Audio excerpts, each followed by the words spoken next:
Yo, this is Sam Younan. Welcome to my summer lair, and welcome my guest Dave Brown, a creative director at Microsoft.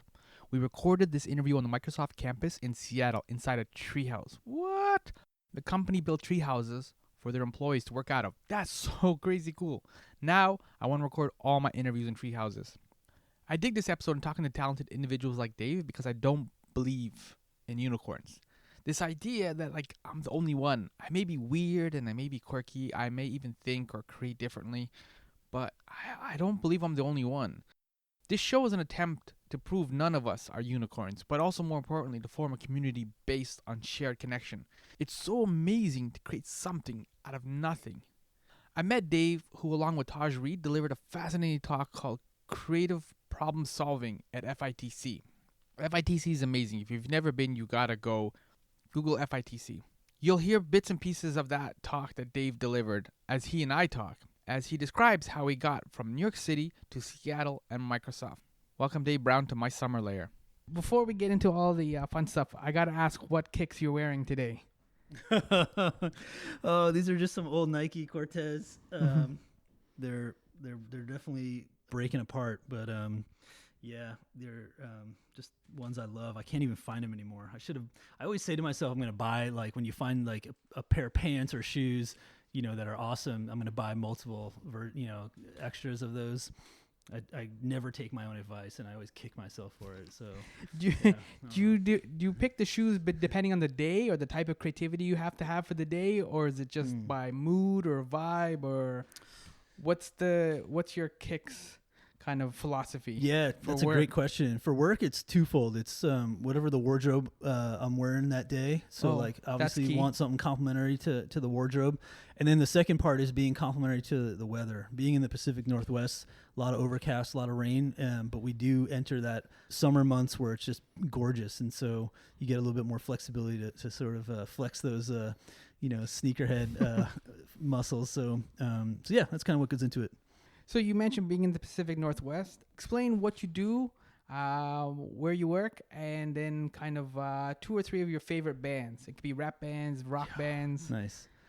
So just kind of give us a little bit of background of that to introduce yourself. Yeah, sure. My name's Dave Brown. I'm a creative director here at Microsoft, where I currently work on inventing the future. And so pretty broad statement, but I've been really lucky enough to work on a lot of great projects, as well as just with some great people where we're working on things like 3D, a lot of AR, VR experiences, really focused currently around doing a lot of camera AI work, thinking about productivity, how to make, when you take a photograph in the work environment, how to make it faster to get to the destination of like whatever intent you're taking that photo for. So a lot of machine learning, computer vision work, just having a ton of fun, like really enjoying the learning side of all of that, and also just the making side where we can actually listen to customers. Typically in our instance, in the enterprise customers, like, a company as big as like Starbucks or Boeing, understanding what their challenges are with workflows and efficiencies and how we can improve their lives, to just be quicker, more productive, and make more impact.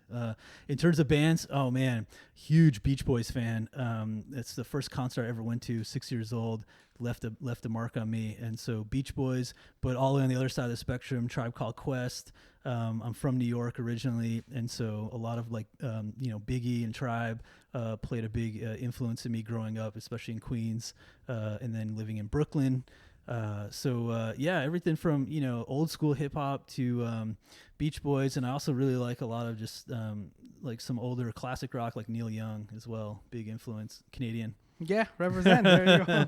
A lot of people often who know me well think I was born in the wrong country. That they always say, because I'm such a big hockey fan, I'm a huge hockey fan, that I should be born from Canada. So I got a lot of love for Canada. There you go. Yeah, that's nice. I appreciate that. Yeah, for sure. You like the maple syrup too, and the Canadian beer? Yeah, I don't get too much into that. I appreciate it for sure, but for me, hockey's like the massive love, I would say, that comes out of your country. Mm-hmm. Yeah, but it's also, New York City is a big hockey town. As much as it's a big, like, the Rangers kind of get some popularity. There's a certain kind of group with diehard with the Long Island, right? The Islanders. The Islanders, right? Yeah. So there is a solid group there. But I mean, New York City is kind of like, it has a broad range of stuff. And I mean, you just mentioned like Biggie and things like that. So what kind of influence did New York City have on terms of your work, your design, your aesthetic? Like, because New York City's huge for that stuff.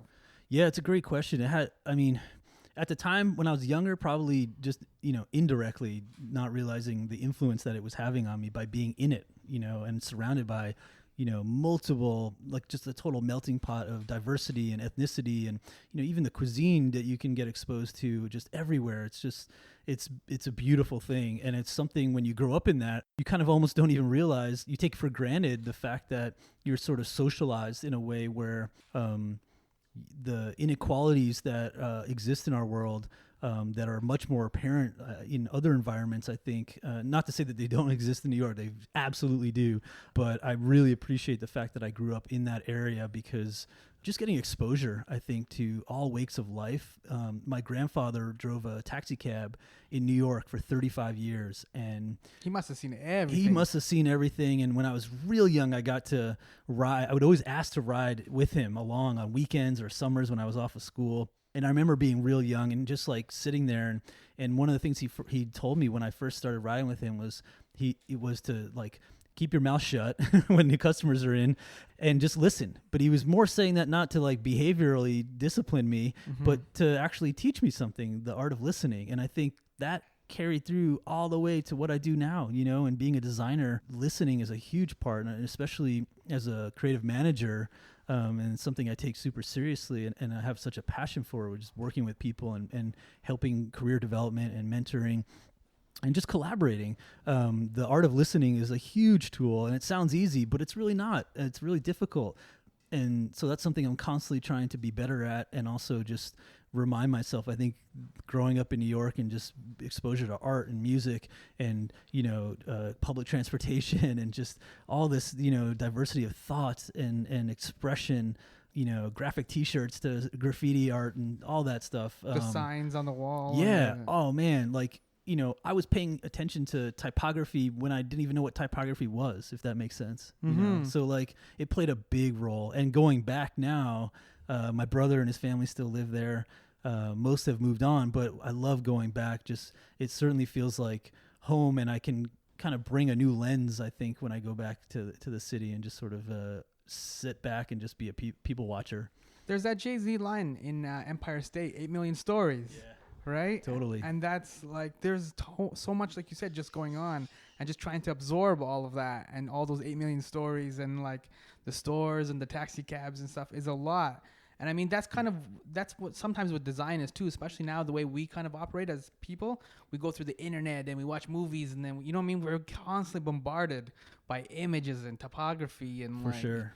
You know what I mean? So it's almost like you had good background kind of sorting through all that stuff with New York City. I say indirectly, earlier, because I was so privileged to be a part of that in that space and in that environment where I took it for granted. I fully did. Like I didn't own the privilege I even had at that time. And so, looking back or listening to these records and really thinking about what those lyrics mean more to me now than, I didn't even really know what the hell that stuff meant back in the day, because I just took it for granted. And so you surrounded by all this design, all these 8 million stories. And so what was the first inkling that you want to start going kind of in this graphic design kind of direction? Yeah, I didn't really know that was something that I wanted to do. I mean, like many young, dumb kids in their, teens, I was in punk rock bands, just the whole DIY punk rock movement. I got exposed to bands like, Minor Threat and Fugazi and on one hand. And then, once I got entered that world of punk rock, it really changed my mindset and really probably my life. I mean, I got really interested in sort of that maker movement and just the whole DIY movement. I started creating my own fanzine, like self-teaching yourself graphic design. I think as anyone who's interested in design, sort of the prerequisite before becoming any designer is you have to design a T-shirt. I mean, it's like the pop culture icon, most iconic thing you can possibly think of. And cotton canvas. Yeah, exactly. And so that was something I always just sort of wanted to do. And the way I think I approached design though was more of as a hobby. I never really thought of it as a business full time. I would just bypass that level of thinking and just go to the doing. So I found ways to just like create my zine, doing the writing, doing the figuring out the printing, then elevating that, and going from like cut and paste like Kinko's style, while everyone else is in a sorority or at college, I'd be at Kinko's on a Friday night, Xeroxing my zines together and interviewing bands, and to then elevating it to newsprint and understanding offset printing, and thinking about then the software side of things, of what programs I wanted to use to design, and all of that was just teaching yourself because you were so passionate about something. And I honestly, no one was really guiding me towards this as a career. The thought of going to art school was never once even like approached either in my own thinking or from my social circles, that hey, there's a career you can have in this. Probably also because I was very interested in already establishing myself in teaching. Like I really had found a track that within sociology that I really loved, the understanding of people, and I was really excited about that. And that was where my head was at, was wanting to go down that road. But on the side, I was always doing all these side hustles that had everything to do with essentially becoming a designer, from doing the T-shirts and record covers and posters and writing zines and laying out the zines with my partners, and just trying to find anyone I could to collaborate with, to just do more and more and more, or playing in bands, and booking tours and thinking about how you market, yourself to selling records or just getting shows and just gaining an audience and building a mailing list. And all of those things were indirectly like skills that I was building without really thinking of an endpoint that this is what I'm going to do for a career. So where does your hustle come from? Does it come from New York City then, or punk? Because both of them, they're slightly different hustles. You know what I mean? Sometimes New York City kind of falls into the economic hustle, right? Even the hot dog guy wants to sell so many hot dogs. Oh, yeah. Right? And then punk is kind of trying to spread either a message or an idea sometimes.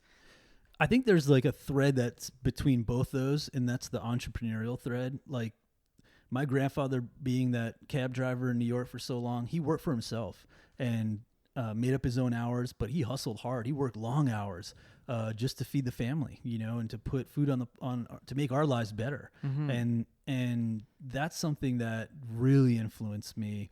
And then the punk rock side of things, yeah, definitely like the understanding that I never really came at it from a political standpoint. It was more, I was really attracted to the do-it-yourself side of things. Just, you don't have to go get a master's degree or go to business school to become great at something. You can actually be self-taught in something. And I wanted to master Photoshop, right? And so I can make a t-shirt and master Photoshop and Illustrator, and at the time PageMaker and all these other Quark and Dreamweaver and all those different programs, because I had different endpoints. Like I wanted to make a website, or I want to make a zine, and then later in life it was make an app or write a book. And so, but it was always just that drive, I think, of being influenced from both. Probably it was just really the entrepreneurship that came from both sides of the equation. It's kind of like, to use an analogy for you, it's like hockey, right? A lot of the hockey kids will play in the street, or they'll like try and like hit a tennis ball into a washing machine or against the garage, right? And you're trying to aim and you're trying to do that precision. And a lot of it is just, you're just having fun at first, right? You're not really sure what this is going to be, and you're not going to be the next Wayne Gretzky or anything. Totally. Right? But you keep chipping away, and all of a sudden you realize, I got good at this somewhere along the way. And I don't even think I ever got good at anything, really. I think I got like okay at a lot of those things. I was an okay graphic designer. I was an okay I could make a website, but like I think at some point it hit me that I became a lot more in tune with the fact that I was better at on the business side of things, the strategy and the vision and incubation. And like, I was really attracted to that. So like, here's an example. When I was younger, I would play in a band, thinking I was awesome. I was not awesome in any way. Like, we sucked, but we had fun, right? Yeah. And it was great. And we toured and we learned all this great lessons about being in band and all those trials and tribulations. But we were pretty terrible. But it hit me that I love that space and the music and the industry. It really hit me that, hey, maybe my role is better off actually helping people succeed in bands, because I actually loved, like, I'm a weirdo who would go play a show, or even just go watch a show at like a punk rock venue, and then later that night I'd find myself watching like MSNBC, and like, who does that? I don't know. And like, I've definitely felt like an outcast weirdo because I equally love like the punk rock entrepreneurial DIY movement, maker movement. And on the flip side, I really love like, having conversations about, business and like world trade and economics and social issues. And I wasn't sure, I never saw, there was no one that I could point to that was like, wow, making me feel like that's okay, I can go down that road. And so I just kept trying things. And that's where I think I just had this passion and I just wrote it. I started my own company with Holiday Matinee because I just like had friends who were in doing band music that I wanted to help, their careers. It turns out some of them became really well known and others didn't. And I made lots of mistakes, and sometimes I made great decisions that helped. And then for music, I expanded to marketing and expanded to just doing more design work and consulting. And then, that leads, writing a book and, building an office with the team and understanding how that management works and accounting. And, one of the things that is great that you learn about running your own business is you make a ton of mistakes, but you become a really good problem solver. It's kind of similar to working at an agency where you're not given a whole lot in terms of resources, and especially in terms of timing to like solve a problem for a client. You got to act quick. You got to wear many hats, and you've got to be a really good problem solver. And when you're working with, you mentioned Holiday Matinee, for example, and you're working with bands or different companies, the success of a project, are you defining success of a project by what the company wants or what the band wants or what you want? Because you're trying to learn certain skills, you're trying to apply different things. Your success may be different or may look different than the company that hired you.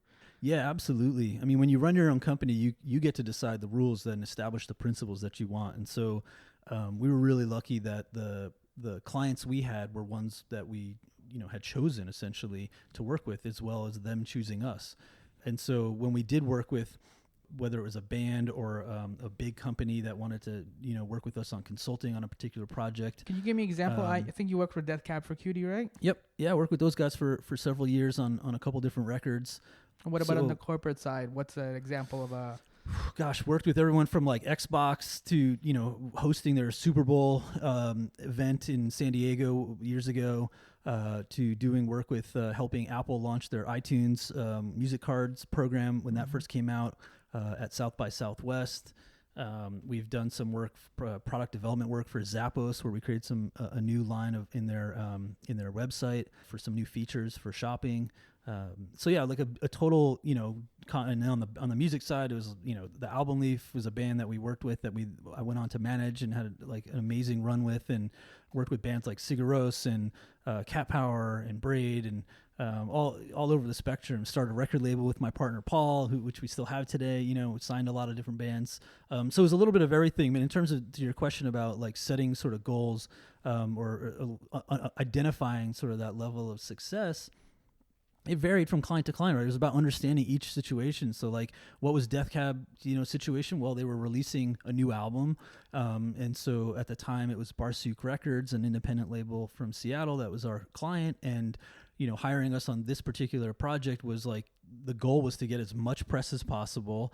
That's how we were measured, is essentially, which writers we could get to give coverage to the band, both on the new album and then package that in with a new tour that they're going to go and hit the road and try and facilitate as much coverage as we could on as many mediums, from print to online to television, etc. If it was on the company side, then could be like a product development thing for Zappos, where we actually, storyboard stuff out and do prototypes and then, have checkpoints with the client. But the goal there was to like deliver a feature that helps solve, a problem for some of their shoppers at that moment. And in terms of, you were talking about making mistakes, but before that, you also talked about like going to school and learning sociology and things like that. One of the focuses of your work is kind of like empathy. It's human-driven empathy. It's kind of like a positive message as well. I don't want to sound like an after-school special. Is that the best way to put it? I will side with that any day of the week. Yeah. I mean, because you mentioned Tribe Called kindness, Quest right off the bat. Yeah. Right? Like, yeah, I just think like all of those, certainly the musical influences, but certainly people, right? Like at the end of the day, the people that you work with and surround yourself with have such a profound effect on you, and so for Holiday Matinee, like, the people that I hired, or just people that, I've always felt were just like so kind-hearted and also down for the hustle. And they sacrificed a lot to be, at the time, we weren't like a slick company by any means with like crazy 401k plans or health insurance or any of that stuff. We were just going for it and trying to build it as we went along. And so now, being at a company like Microsoft and having worked in, more corporate environments, I'm very in tune with trying to sort of set that tone with my team and just who the aesthetic that I can sort of carry with me as a human and as a responsible person, like to just lead with kindness, and I've been lucky enough to be in design management positions where I get to build teams or foster a really inclusive environment that feels not only safe for people to ensure that they have a voice and that their voice is being heard, but also that, that it feels like that they've got the tools and the environment to do their best work. And so that is definitely something that I think I was woke to when I went to college and majored in sociology and specifically gender studies, because that was really a wake-up call for me. In many ways, I've been living such a privileged life and continue to do so on a lot of levels, but I try and use that as responsibility now to actually help sort of push that perspective and just, broach that conversation to just make sure that as a team and as a contributor to this world, we can lead with kindness. And like, it just hasn't steered me wrong yet. There's just so much bullshit and negativity in the world, and I want to combat that with like creative energy and kindness. And there's that whole debate with comedy, right? Like how we have comedy schools and you can enroll in comedy classes and stuff and teach stand-up and things like that. And there's the whole debate whether you can teach funny or not funny, or whether you can know what funny is or not funny. Can you do the same thing with empathy? Is it the same thing, or are like you kind of front-end loaded when you're born kind of, and then you have certain empathy, or is it something as a muscle you can kind of... I think you can absolutely continue to build it. I mean, I was like blind to it, I think, for so many years. And I think there's even now, I'm 42, I'm still blind to certain things that like, there's a lot for me to still learn, and I'm learning and growing every day. And I think the beauty is like, if you could find great people that you can like insert yourself into a team, or like even not just a work environment, but even in your personal environment, whether it's the relationships you keep and friendships you make, if you can afford to travel and just even to like within your own community or abroad or wherever, try and take advantage of those if you can. Look for the programs that can also open up those doors if you can't, and sometimes that means just even reaching out to like folks over, Skype or FaceTime, or listening to this podcast. If you're listening right now and you're like, shit, like easy for you to say, Dave, like I'm fully aware of that. But I will say this, hit me up. Like, let's open that door. Let's have a dialogue, because I would love to learn just as much about whoever's listening to this as hopefully you are with what you're hearing today. And so yeah, absolutely. Like, I don't think it's you're born with it. I think you're certainly born and socialized with certain things. And what I found is I've got folks on my team, even you get confronted with that, have never sort of even thought about something that they're confronted with. Like, here's a great example. Like, working on a project here at Microsoft, one of the things that I do is I'm constantly doing lots of storytelling, different personas, trying to make sure people truly understand the people that we're designing for. And in our case, it's a global audience. And so that is every wake of life. It's not just people who are white and have Warby Parker glasses and beards that somewhat look like me. There's enough of us out there. Like, no, this is like needs to be a diverse mindset. And so I'm constantly trying to, push perspective by introducing, and what feels like today, the non-traditional sort of perspectives, because it's not just a bunch of white people or white emojis. And, so just even those, what feels like a little thing is actually a really big deal. And when you present that, you have to also recognize that there's people that you might work with in your environment that aren't even exposed at that level at all to these things. And to talk to someone or introduce change into someone's world when all they've known for so many years of growing up is one way, it's a hard thing to comprehend. And so to be there, to have patience and to listen again, back to the listening thing, like you really, like just being able to have that dialogue with someone and really be there. I think I've seen it firsthand where it's actually, you can go and get beyond that and start making strides to sort of coexist in a really great way. If you grew up in a household where you had two parents and they loved each other, it's hard for you to relate to somebody who grew up in a household where they got divorced, right? That's kind of what you're saying. It reminds me of Questlove recently wrote a book called Creative Quest. I don't know. Have you read it? Or I haven't. And he was just here doing a book tour and I couldn't go, but I was killing myself for missing that. That's your homework. But on page 69, he kind of talks about what you're saying. He writes, at some point, rather than worry about who's influencing you, you're going to worry about whether or not you're influencing others, right? And this is kind of what you're saying with the team, because now, like, you are aware of certain things, you're aware of empathy, whatever, and you're doing all this really cool stuff with Holiday Matinee. But now you transition over to Microsoft. So why, if Holiday Matinees, you're working with different companies and different bands and all stuff, you're kind of like dating, you're kind of seeing other people or whatever, other corporations. Why settle down with like Microsoft and just deal with like one company and one corporate environment? Well, first off, I'll say I hope I'm not settling down. I'm certainly not looking at this as like this is my last stop by any means. To me, it's I've always just been sort of infinitely curious about life, and as a designer or as a creative, I'm constantly just like in love with like where things are heading. Like I think it's so exciting of where we live today.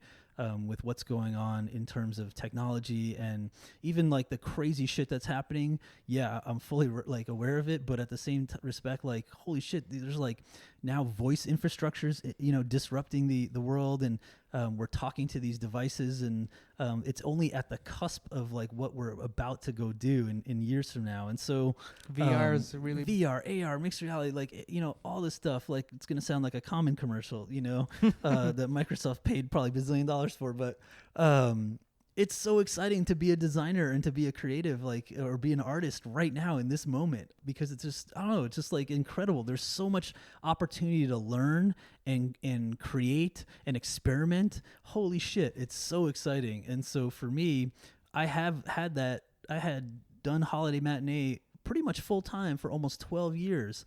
And then I went and decided, you know what? I want to go I need to learn more. I want to go try and like up my game. I want to learn more like skills. I want to learn more about myself. And so I had the great opportunity to go to Etsy for a little bit. Then I went to experiential marketing agency called MKG, got to learn a whole new set of skills into a different set of industries. And then I went to a traditional PR firm, but it was independently owned and family run.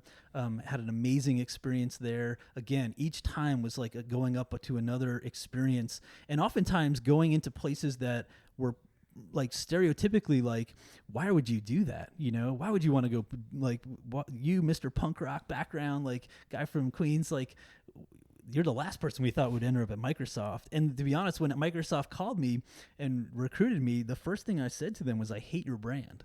And I've never been a fan of Windows, and I'm a total Apple fanboy, like stereotyped and all. But they responded basically saying, yeah, we had a feeling that would come up, and that's kind of why we wanted to, we're trying to find folks like you to help diversify our thinking and bring some disruptive methodologies to the table. And so for me, it's a matter, it's not like I hope like this is my end game by any means. To me, it's more like I'm constantly curious about the world, and the one big piece that I had yet to tackle was sort of like, what's it like to be inside one of the biggest tech companies in the world, because I wanted to learn everything I could about how a company at that level can build products to a global audience at scale. What's it like to work as a creative inside a massively big engineering environment where design traditionally doesn't have a seat at the table? What's it like to work in an environment where you need to think about things like accessibility for people with disabilities, whether it's reading disabilities or seeing disabilities, and how do you build hardware or software to help so everyone can experience these things? And so I knew it was going to be a massive learning curve for me, and it was going to be massively uncomfortable, and that's why I wanted to sort of proactively say, you know what, I'm going for, like, turned to my wife and she was like, are we moving to Seattle? I'm like, are you cool with that? When she gave me the like thumbs up, I was like, I think so. Yeah. Let's do it. And it's been challenging. I won't lie. Like it's been tough. Like this company is incredible in a lot of ways, but being a creative at this company is definitely difficult, and trying to bring that sort of old school punk rock Dave methodologies that are still in me, the DIY spirit, into an environment like this. It took a little bit of time to figure out like at what level to sort of insert that and when to sort of peel back, and as well as just the whole learning cycle, right? And I'm learning about machine learning, software and algorithms, and lots around camera and computer vision stuff, and now tons of AI, which all of that ladders up to. And I'm fascinated with, there's a big difference between product design, which is pretty big buzzwords today, than like, no one was even calling that product design back. It was just design, right? Like now it's like product design. Are you a product designer? Are you a brand designer? Are you, what does a creative director do? And like all that stuff. And I just think it's funny. Like, I don't know, at the end of the day, I've really fallen in love with like tackling like human problems and seeing how we can approach solving them with technology in a way that the technology feels as frictionless as possible. I'm just really excited about that. And then now you layer in all these new technologies, like the AR and VR stuff, the 3D, all the different hardware types. Yeah, what HoloLens is doing here, it was pretty exciting, and I get to work within those, with those technologies, and then thinking about voice and how hands-free and what voice is going to do in sort of the productive space, but also our home space, and the future feels really exciting. And so yeah, like I'm definitely not done with being inside this space. That doesn't mean I'll stay at this company per se, but I'm just saying, like, I'm really excited about building things and continuing to work with people who are building things. Feels like that's kind of what my superpower is, because I get to bring the fun sort of zine mentality and music mentality into these environments, and I love that. It's really exciting. Knowing your superpower, does that allow you to be like a kind of an idea tourist? So you can go out and you can kind of see different ideas and stuff like this, and you kind of quote unquote have a home base to return to. You know who you are. You're a punk rock kid from New York City, right? So because you have that structure already built, it's the same thing. Like I can come here to Seattle and we can hang out in this really cool tree house on the Microsoft campus, and then I go back to my real life, right? I'm Sammy in Toronto and I know who I am. You get what I'm saying? Because like that idea of tourism and being an idea tourist, you can kind of go in and sample different things and see different things on a campus like Microsoft, which is constantly, just like you said, growing and all these facing all these different challenges. You can be an idea tourist and kind of check out different things and see what's happening. But because you know who you are, you have a base to return to. Yeah, and to be honest, I don't know where my base is. I haven't figured it all out. I'm still in that same boat where I might be that idea tourist, and I love that analogy and that expression. I might steal it. Okay. It's awesome. It's yours. I love that, and I do feel like I've bounced in and out of so many things, and even in talking to folks like whenever I would interview for different projects, they'd be like, man, your background is just really non-traditional. Like I can't figure out what is it that you do, or what do you want to do, because you've done so many different types of things. And to me, it's just like, I just want to keep learning. I want to put me in anything, in any environment really. I'm just excited about it, and I'll find ways to like hopefully be like a really good problem solver and just like, communicator and storyteller. But the thing I think that one of the things I work hard at now more than ever before, I think, is just the reading aspect. Like for me, staying in tune with what's going on a variety of different mediums and topics and industries is really important to me. That's what your grandfather told you, listening. Yes, exactly. Right? So it kind of comes full circle. Yeah. And again, indirectly, Grandpa. right? Yeah. Rest in peace, Ira Brown.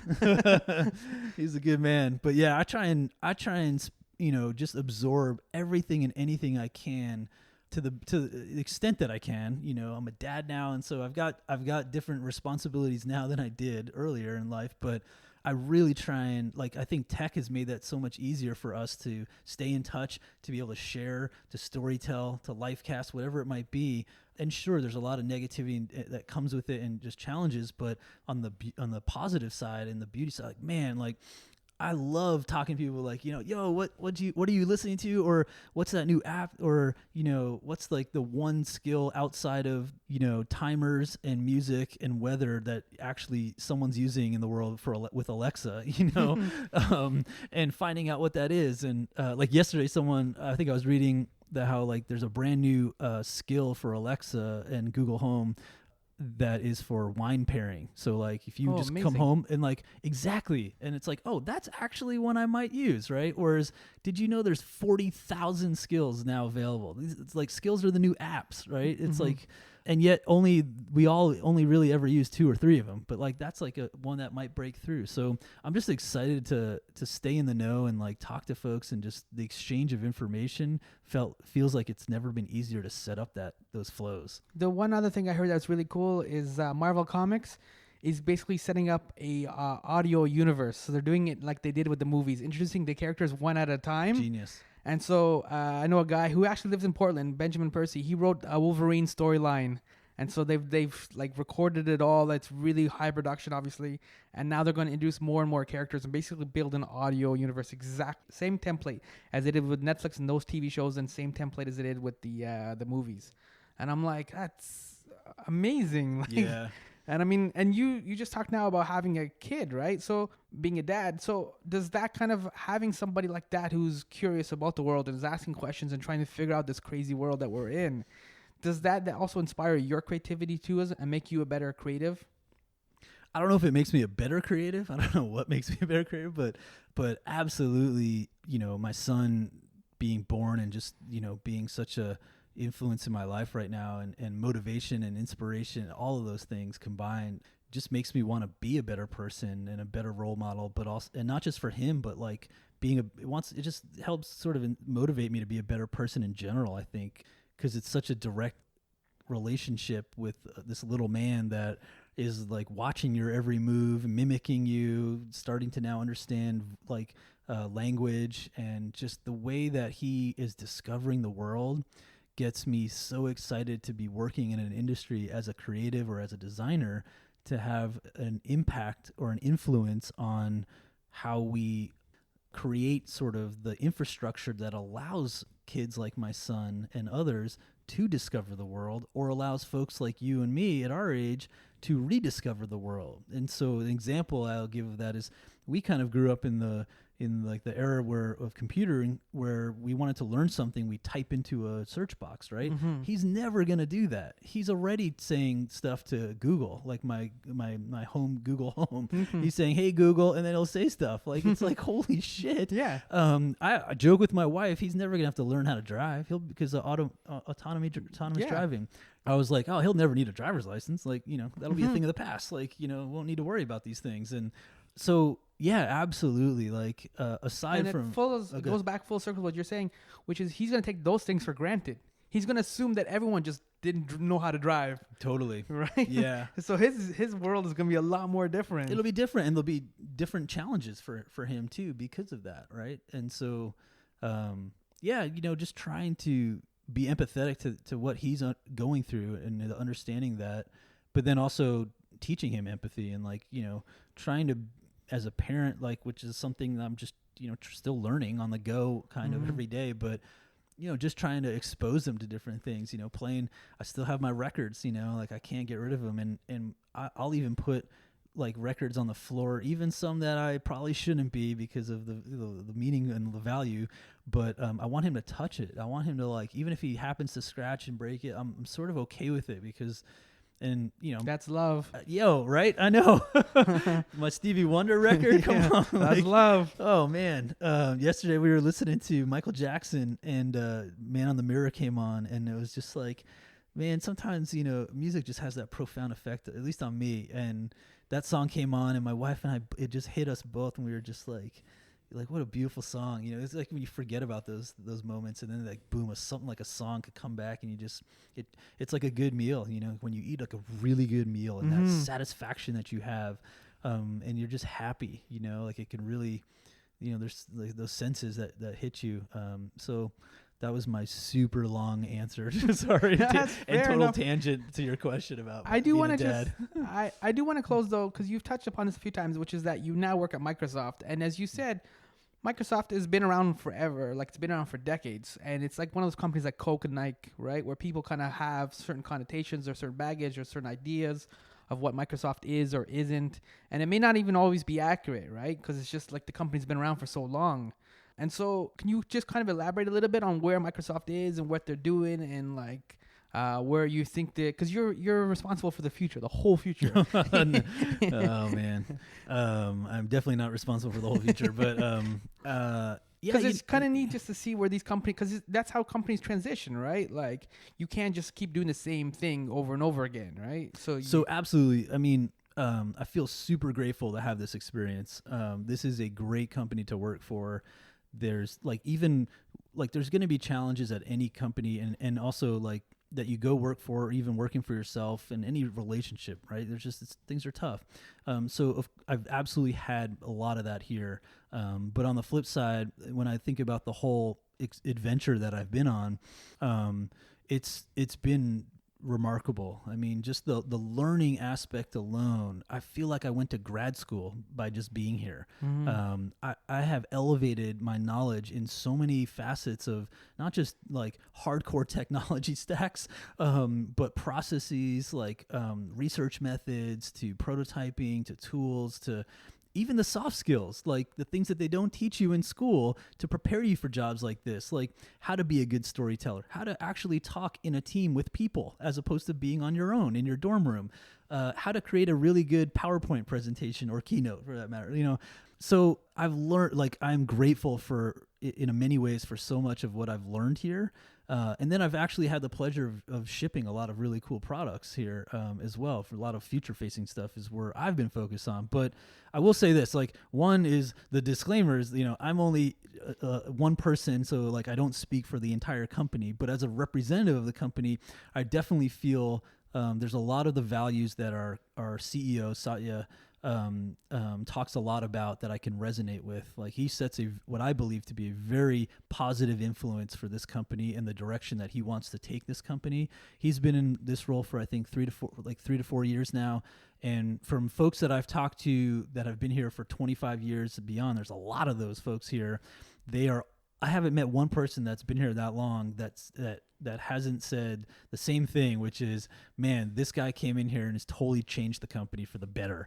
And the better, it sounds like, is the focus on people and empathy and actually saying the number one priority for all of us is to help people, right? Like we carry a badge around that on the back of it, it's like our mission for the whole company. So you're always reminded, and it's all about empowering the world and every organization to do more. And so like allowing others to do more, like helping humanity is like a big deal. And so that feels great to work for a company like that. And, you know, they're making big investments in AI. They're making huge investments in cloud computing. And, you know, they're making, you know, investments certainly in future facing technologies that are pretty exciting.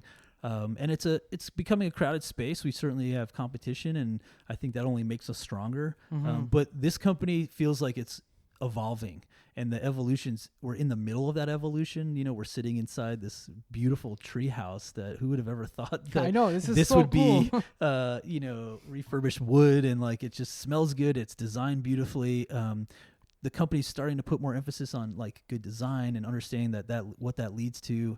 And so I think it's a really good time to be at this company, with the caveat that there's still a long way to go. And I think it is a long way to go. And I don't know if there ever is even a tipping point that's like you've hit that mark, but I think you feel it. And for someone with my background, I'm just really appreciative to be able to come to work every day where I get to sort of get the exposure to all those things I mentioned, but then also to really try and dig in and solve, you know, human problems and thinking about how we can use tech to do that. Cool. So where can people find you and find all this positivity and hope and hockey and Tribe Called Quest and Fresh Kicks? Where can people find you online? You can find me on Twitter or Instagram at Holiday Matinee, all one word, or holidaymatinee.com. Yeah, hit me up anytime. And big shout out to my Holiday Matinee partner, Kieran, who's been pretty much owning the editorial side of Holiday Matinee's blog for a couple years now. He's down in Oakland just killing it, and he's probably got some fresh kicks on right now too. Oh, nice.